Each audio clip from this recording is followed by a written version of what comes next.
দর্শক, পরিস্থিতি ভালো না। ওসমান হাদির অবস্থা ক্রিটিক্যাল। অস্ত্রোপচার চলছে। অন্য একটি নির্ভরযোগ্য সূত্র থেকে ছবিও পেয়েছি। দর্শক, সেই ছবি আপনাদেরকে দেখাতে পারবো না। যেই অবস্থায় চলে গেছে সেখান থেকে ফিরে আসাটা এটা আল্লাহর রহমত ছাড়া সম্ভব না। আসলে খুবই খুবই ক্রিটিক্যাল অবস্থা। লাইফ সাপোর্টে আছে, এটা তো বটেই, কিন্তু আরো দুঃসংবাদ।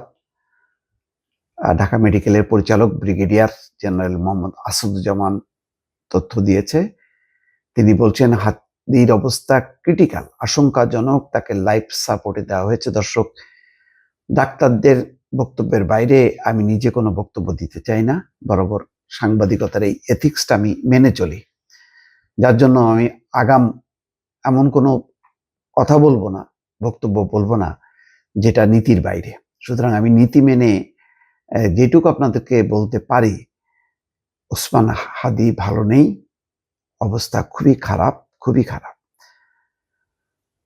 এবং ইতিমধ্যে জেনেছেন যে তার বাম কানের নিচে গুলিবিদ্ধ হয়েছেন। খুব কাছ থেকে, মোটরসাইকেল পাশ দিয়ে এসে, রিক্সার খুব কাছ থেকে এসে গুলি করেছে। এমন একটা স্পর্শকাতর জায়গায় গুলি হয়েছে, এটা খুবই প্রশিক্ষিত।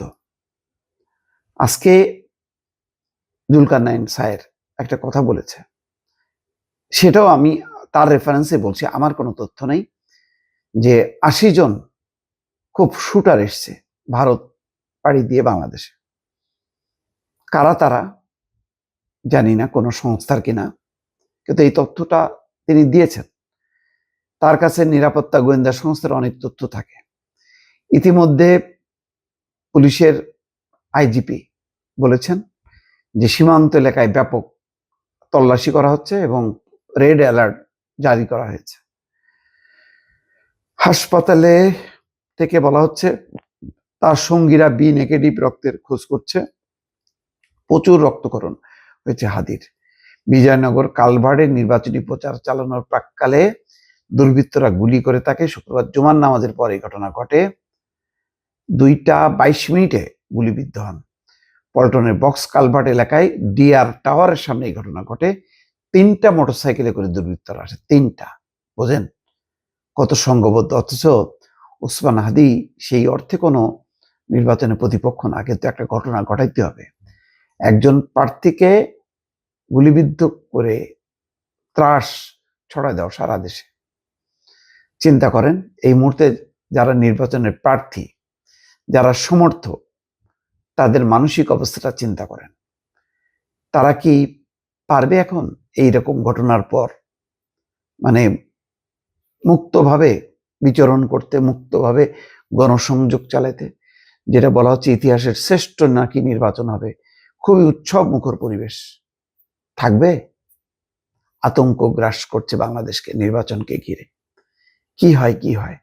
দর্শক, এখন হাসপাতালে রাজনৈতিক নেতারা গেছেন, জামাতের আমির গেছেন, ডাক্তার শফিকুর রহমান, এনসিপির প্রধান নাহিদ ইসলাম গেছেন, মির্জা আব্বাস তার প্রতিদ্বন্দ্বী ঢাকা 8 আসনের বিএনপি সিনিয়র নেতা, তিনিও গেছেন, আরো অনেকে যাকে যাকে যাচ্ছেন।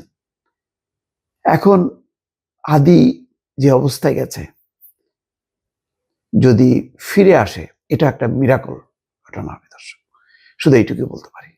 ভালো থাকবেন, হাদির জন্য সবাই দোয়া করবেন।